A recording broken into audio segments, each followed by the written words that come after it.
Do you want Instagrammers or TikTokers to post about your brand? Or do you actually want to engage creators who influence their audience to buy your product? If you're in the latter of those two, you've come to the right place. Welcome to Winfluence, the Influence Marketing Podcast.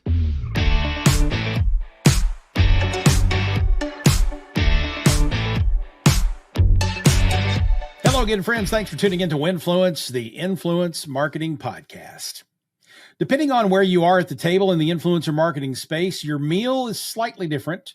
Creators can range from nano-influencers who barely consider themselves influencers or creators at all, to those who achieve true celebrity status and have full production teams that they employ to create all that content while they live off their personality and audience connections.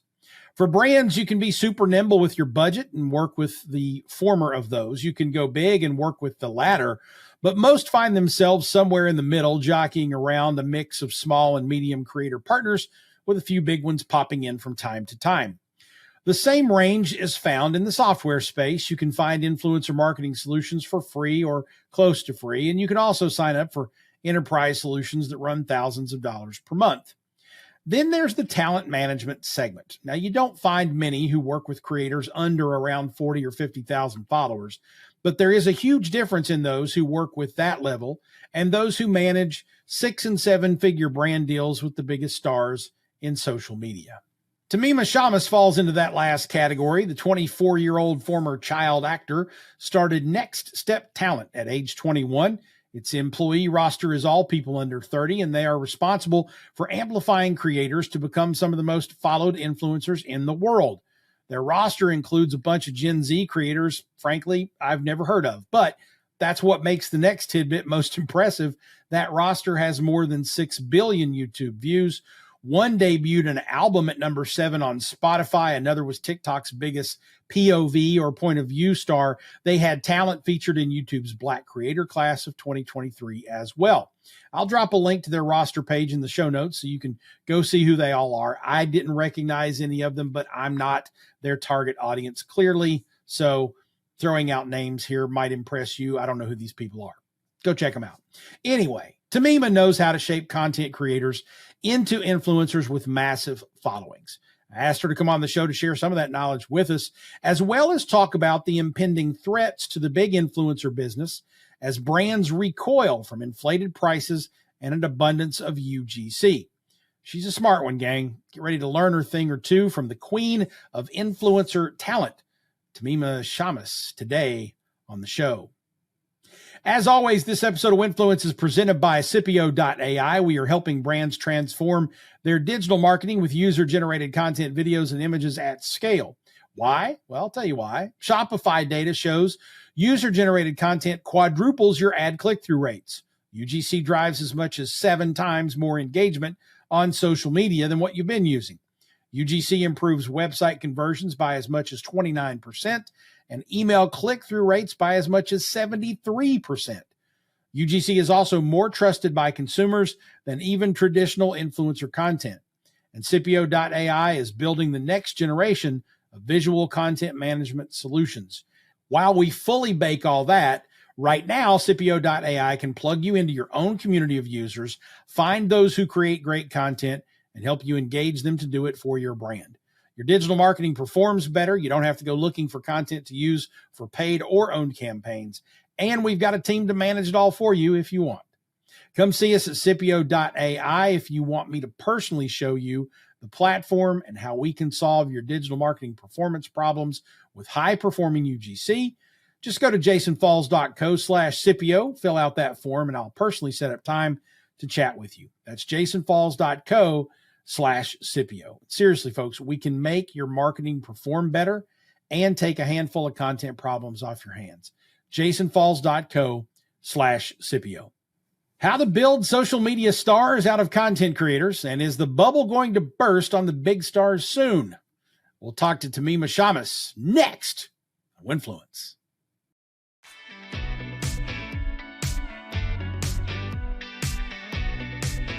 Tamima, it's hard to argue with the success you've had in building Next Step Talent, and forgive me for asking what may come across as a disrespectful question. I don't mean it that way, but I think it's quite impressive that you've built a talent agency with billions of YouTube views and TikTok awards and such, and you're 24 years old. That in and of itself, I think, is impressive. Where did that entrepreneurial bend come from? How are you that far ahead of the curve for many others in your generation?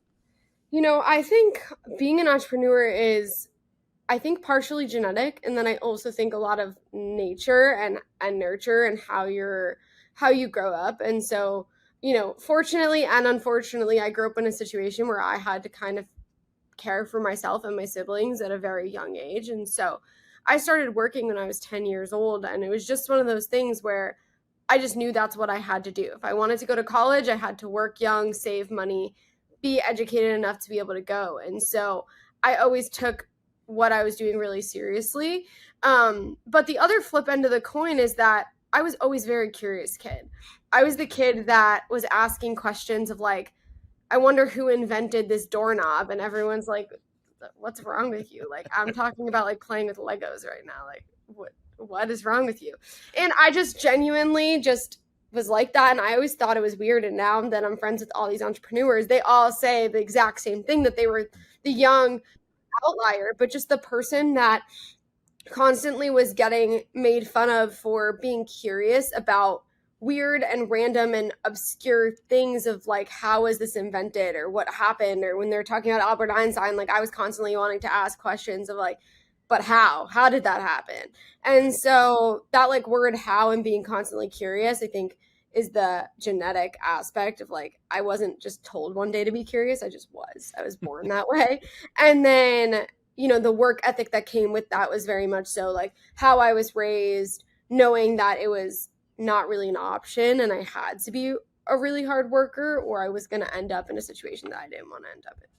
Sure. Well, and again, for those out there listening, I don't mean to infer that younger professionals aren't capable or that it's somehow a Mhm. miracle here. In fact, many content creators out there are banking millions of dollars in content deals and such before they even hit adulthood. So the magnitude, though, of your firm's success, I think, is something worth noting. So I hope I didn't offend anyone in the Gen Z or Gen Alpha set with that question. But I'm curious if you think your success as an entrepreneur is uniquely tied to the fact that content creators you serve are really the first full generation to grow up mastering the idea of being their own brand and not having to Mhm. have jobs or even go to college. If they can connect with an audience and build good content, they can be successful. Do you think you would have latched onto something else had social media not been the thing, or is the creator economy the thing and entrepreneurship just happened? No, so for me, I'm just an entrepreneur at heart. Like, I love the creator economy. I love what I'm doing. I love the people that I get to help. But for me, every day when I was growing up was, how can I create something that's going to benefit others and help them? I started an organization during quarantine called Women Power Music, co-founded with one of my best friends. And we created panels for people, for women in the industry, to try to like become entrepreneurs, empower them to start their own things. And that was pre me even having this company. And then before that, when I was younger, I started an organization called Phoenix Rising for kids affected by 9/11 and terrorism around the world. And so I think, like, for me, it's always been the forefront of helping people. And where I was going to end up in entrepreneurship, that was to be determined. But did I think I was going to come down this route? No. Um, am I happy I did? Yes, absolutely. I love what I do. And so, um, what created this environment for me growing up is I just had a lot of opportunity, and my parents were very supportive with me going and doing whatever venture I wanted to do. And so that allowed me to be creative and start various different things. But I do think that it would have been something else. And even now with our talent, we're starting various brands. So, we have some toy brands starting in the next few years. We have production company ventures that will be started. And so there's a lot of additional types of entrepreneur realms that are kind of branching off of what I'm doing now. Very nice. Well, regardless of the DNA, Congratulations on the success thus far. All right, let's talk a little bit about the creators you work with. When you're recruiting a creator Yep. or scouting the latest talent that's out there, or Mm. someone comes to you and says, "I need representation." I assume not everyone passes the litmus test. What do you look for in that type of talent to join your roster? I look for dedication. I look for entrepreneurship and somebody who understands or wants to learn business. I learned that when I'm talking to someone, if I'm like, hey, have you heard of this podcast? And I send it to them and they don't watch it, that's not somebody I want on my roster, because the biggest creators out there that are, the Mr. Beast, the Ryan Trahans of the world, the D'Amelios, all of the people that have really gone further than just being a year and a half long lifespan of an influencer and really built a business, all of those people are business minded. They are caring about where their investments are going. They're actually putting money into other companies. They're not necessarily just taking a check. They're investing their own dollar back in to get equity into these companies. They're investing money into starting new ventures that they want. They're constantly evolving and looking and learning. And they're not going to the parties. They're not the ones that are in the corner Monday through Friday at these events. They're locked in their room staring at analytics, geeking out over this video went up 2% in the last 2 hours. And that's the type of people that I want to keep bringing onto my roster, that is curious and wants to do something larger than themselves. Very nice. Now, you kind of alluded to a couple of things there that I want to dig into, because I think the perception out there among maybe some creators, and certainly some other people who don't necessarily have a reason to have a talent manager, is that a talent manager is basically an agent that hooks me up with brand deals. But you sort of alluded there that part of building that influence and audience and such is that you bring the talent to the table and coach and teach them so that they do grow, other than just connections to brands. What all services do you and your firm help your creators do with to improve their game? So we're actually kind of the opposite, in the sense that most of our money is not coming from brand deals. Most of our money is actually coming from AdSense growth and actual platform growth by creating a long-term business for our clients. And a lot of creators come to us and they're like, well, I don't want to give up my AdSense. And I'm like, our business model is building you something that's going to sustain you, that's going to be consistent. Deals are bonuses. They're like, you work for a company, Christmas comes, you get a bonus. That's how I look at deals. Deals are the monthly bonuses when you've done a great job. Brands want to work with you because your content is doing well and building.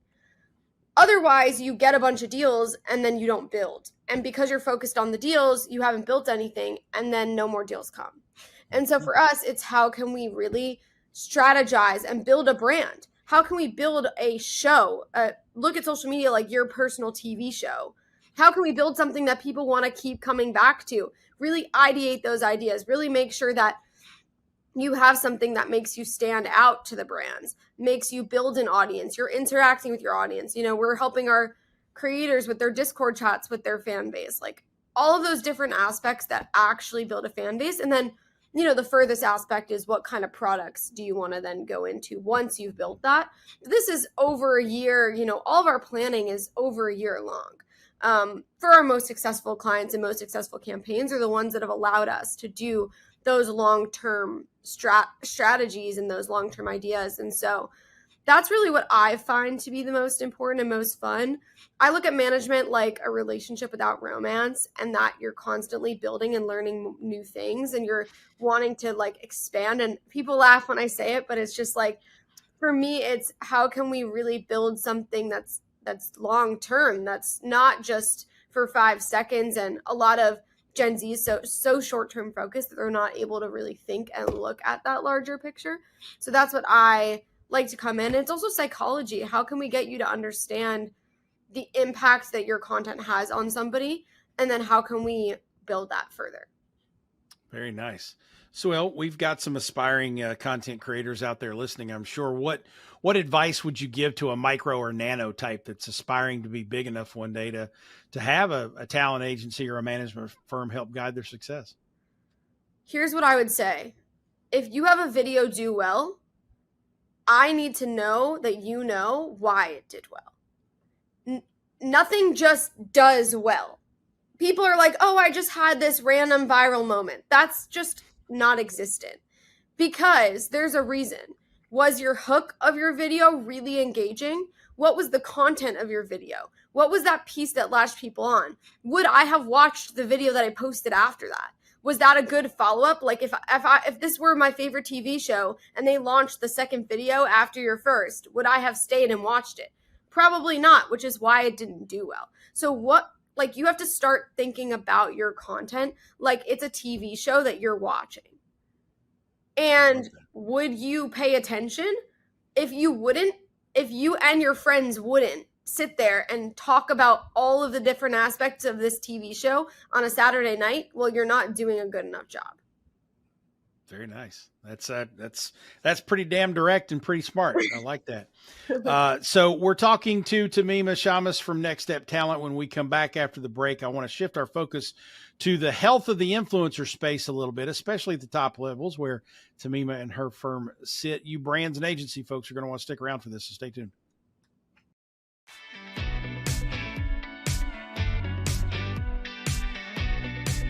Welcome back to Winfluence. Tamima Shamus is with us today. She is the queen of 20-something talent managers at Next Step Talent. So Tamima, I've been noticing a bit of a trend among brands and agencies that I work with, but I've also heard similar stories and concerns and conversations at the Influencer Marketing Show in New York recently that kind of parallel this trend. Brands these days are beginning to pull back a little bit from traditional influencer marketing engagements in lieu of user-generated content, among other things, and performance-based payment systems. They don't seem to care as much about influencers posting on their channels anymore, as they want and need content to fill the brand paid and organic media campaigns. So assuming a shift like that is happening, and I think it is, at least to a degree, does that concern you for your clients at all? For my clients, no. Because like I said, for some of them, yes. But those are the ones that haven't been listening when it comes to long-term strategy. And they're the ones that are constantly texting me, why am I not getting brand deals? And it's because you haven't built something that is long-term. You haven't built a TV show for yourself. Now, all the ones that have built that, and we've worked really hard to build that, the brand deals are still going to come because now they're sponsorships, they're endorsements. They're people who want to be in your quote unquote TV show. And they use it for their paid spend, but they also use it for yours. And so 100% brands have cut back this year. 100% they're going into UGC. But if you've learned and mastered how to sell, then you are fine. And this goes for any industry, any shift. Every industry has shifts every few years. The only way that you keep going is if you're constantly evolving and learning the skills better. If you don't, then you're falling off. But I don't see it as we're scared or because we're pivoting. It's the creators that don't pivot with the shift and constantly think, well, my friend over there got a deal, and they're not kind of looking at the overall trends. Yes, that's correct in theory, but if we're looking at an overall trend, we need to notice it and we need to lean into it. Very good. So the way let me kind of spit this back at you a little bit, and you tell me if I'm right or wrong there. So what I hear Tamima saying, for all of you out there watching and listening, is that for a brand creator to build that long-term success, there's a couple of different pathways. Mm-hmm. Number one is treating your brand like an entertainment property, building a TV show, building programming that people are going to want to come back to. And then the other option, and it might be an and or, not just an or. Mm-hmm. The other option, though, is to make sure that you are really good at delivering what the brand deals want, the sales, the conversions and whatnot, which in a way is the same thing. One of them is, let's build an audience that people want to, people mm-hmm. are coming back to, and we can make that an advertising platform. And the other is, let's build a level of engagement that we can persuade our audience to take action. Am I spitting that back correctly? Absolutely. When it comes to selling things, it's really important that everyone understands that selling is a skill. You can learn to sell something that you don't necessarily like, and you can sell it well. You can also focus on selling things you like. And I had this conversation with the client earlier because they were like, my friend got a higher rate on a deal. Can you push for more? And I was like, to be honest, I can. And at the end of the day, you have to remember, for everyone listening, I don't make money unless I push for the maximum.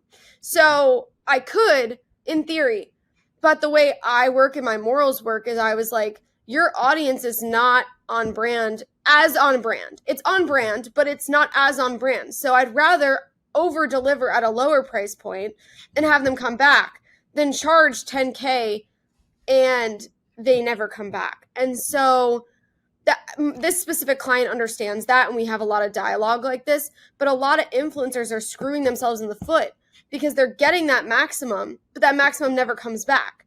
Now you look at, an athlete that has a Nike deal. They've had this Nike deal for 7 years at millions of dollars per time.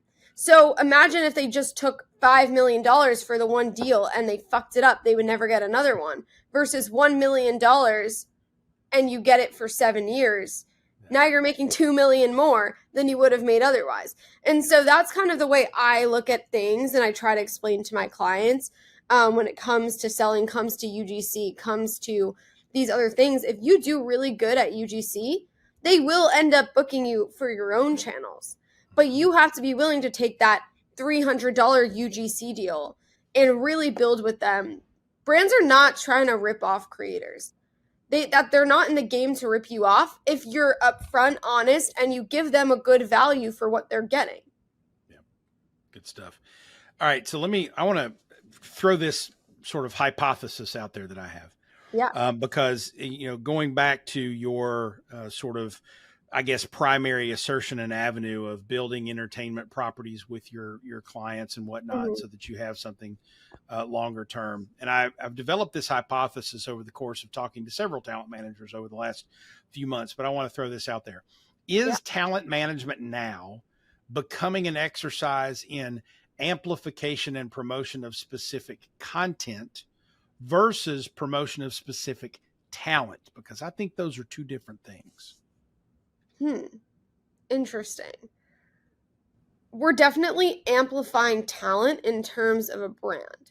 So it's, how do you create a larger brand outside of a talent being the forefront? Now, as far as talent management and ability to make that brand strong, you have to understand how to amplify content. And I could have my managers plug and play every different style of content, and they can make each style blow up at this point, because it's not about the style, it's about understanding amplification of content. So you're right in that sense, but the second piece of it is understanding branding of a human, which is very different than branding of a content piece. But the way I look at influencers in general, like I said, is like a show. And we've just rebranded one of my clients, and we've gotten so many compliments already just based off like color and logo. And so many creators don't even have any of that, like none of it. And that all matters, which is why the lifespan of an influencer is 1.5 years, because they didn't build a brand. They built a name. Yeah. Very good. Interesting take. Okay. I asked a variation of this about creators earlier. Let me ask this for the brands and the agencies out there that are listening in today, the ones who are going to source talent from folks like you. Mm-hmm. What do brands and agencies need to do or do better to not only land the creators they want to work with, but get the most out of that relationship? Really, what I would say is most important for me is treat your creators like humans, my artists as well. We do a lot of psychology talks. I tell all of my managers, we do a lot of training in psychology and how to speak to people so that they'll listen. And we do a lot of work on that, because if a creator's struggling with anything, even if it has nothing to do with work, they're not going to be able to push forward. And I can't tell you how many creators have come to me and said, hey, I feel like my managers only care about money and they don't care about me. And that is a very, very common thing. And it's not that the managers don't care, it's that they don't know how to set proper boundaries and speak to the client without crossing boundaries. So for me, my clients don't know a lot about my personal life. If something's going wrong in my family, I'll give them a very brief, hey, I have a family emergency, similar to what you give a boss, and then that's it.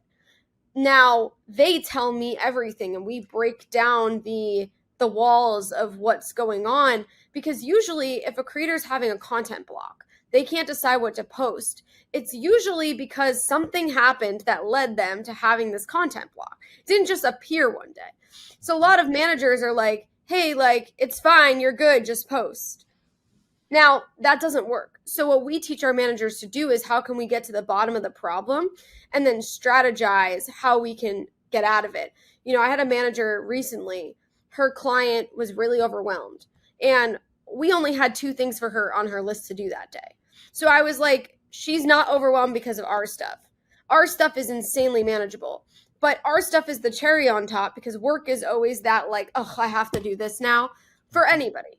So what we did was, she was like, can you coach me through how to go about this? I'm like, of course. So we get on a call and we're going through, okay, list out everything you have to do in the day. And it's like 12 things. And when I woke up this morning, my cat spilled over whatever their food, and this whole thing happened. And now I have no time to do anything. And we're like, hold on. You have time to do everything on this list because they're all very little items. Let's break this down further. You do these 3 items. We'll circle back with you in an hour. Once they're done, you're going to do 1 thing for work, finish the other ones, and then the last thing, and you'll be done before 5. Yeah. Oh, really? No, there's no way. But of course there is, because you're able to get to the bottom. And so you can create a higher level of productivity amongst creators when you're able to understand what's actually the problem, what's actually going on. You know, I have creators, when they're overwhelmed, I know them well enough to say, I'm just going to make these executive decisions for you today. You only focus on your content because that's what I need to happen today. And then tomorrow we'll talk about how we can get you back to doing the other things, you know? I hear a lot of the Creative Act by Rick Rubin in there. Really? Because I haven't read it yet and I want it. Oh, okay. Yeah. Well, you're going to see a lot of familiar themes. I'm actually listening to the audiobook again, just because I love his voice. But I'm actually at the section where he's like, when the artist in the studio, in his context, has problems, here's how we deal with it. And it's like, break it into small bite-sized chunks, have them do 1 thing, not 30. All those things are going to resonate with you. So definitely either read or listen to that. It's fantastic. I think you'll really enjoy it. I will. Tamima, tell folks where they can find you and the firm and such on the interwebs. You can find me, is my first and last name, Tamima Shamus, on socials. And then you can find my company, Next Step Talent. And we will be launching our second company, which is helping artists actually build their social media and their stories via social media and help them to understand the algorithms. That's launching in September. And that will be Next Step Creatives. And that is on Instagram and LinkedIn and all that as well. Well, fantastic. We'll make sure those links are in our show notes. That'll be available at jasonfalls.co/Tamima Shamus. Spell it out just like you probably think it is. TEMIMASHAMES. It's kind of like Shames, but it's pronounced Shamus. You can also go to jasonfalls.com, click on articles in the upper right, and find the episode that way. And our new easy way to get to the show notes. Find this episode post on my Instagram feed. That's Jason Falls on Instagram. Find Tamima's lovely picture on the grid there. Comment on that post with hashtag Shamus, SHAMAS, and you'll get the DM with the link to the show notes. Easy way to find it. Tamima, thanks so much for the time today. Great to get your insights and share a bit of your success and ideas with everyone. Keep kicking ass. Thank you so much for having me. Thank you, guys.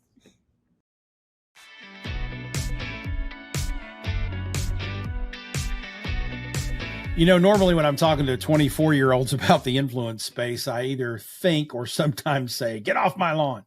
Not that I own the space, but there's a lot to be said for experience in this industry. Tamima is a shining example of why us older folks shouldn't judge too quickly. Smart one there. Find those links in the show notes, jasonfalls.co/Tamima Shamus, or find that post on my Instagram at Jason Falls. Comment with hashtag Shamus, that's SHAMES. That will DM you the link that you need, thanks to my pals at Stampede Social. If you enjoyed the episode, share it with someone else who may as well. And if you're enjoying Winfluence overall, help us grow and tell someone about the show, would you? You probably know someone who might want to know more about influence marketing. Send them to winfluencepod.com or share a link to this episode on your social network of choice. If you have a moment, drop Winfluence a rating or review on your favorite podcast app. We're on them all. Show is now on video as well. Just look for Jason Falls Winfluence on YouTube to see the show as well as hear it. Winfluence is a production of Falls and Partners and presented by Scipio.ai. The technical production is by MPN Studios. Winfluence airs along MPN, the Marketing Podcast Network. Thanks for listening, folks. Let's talk again soon on Winfluence.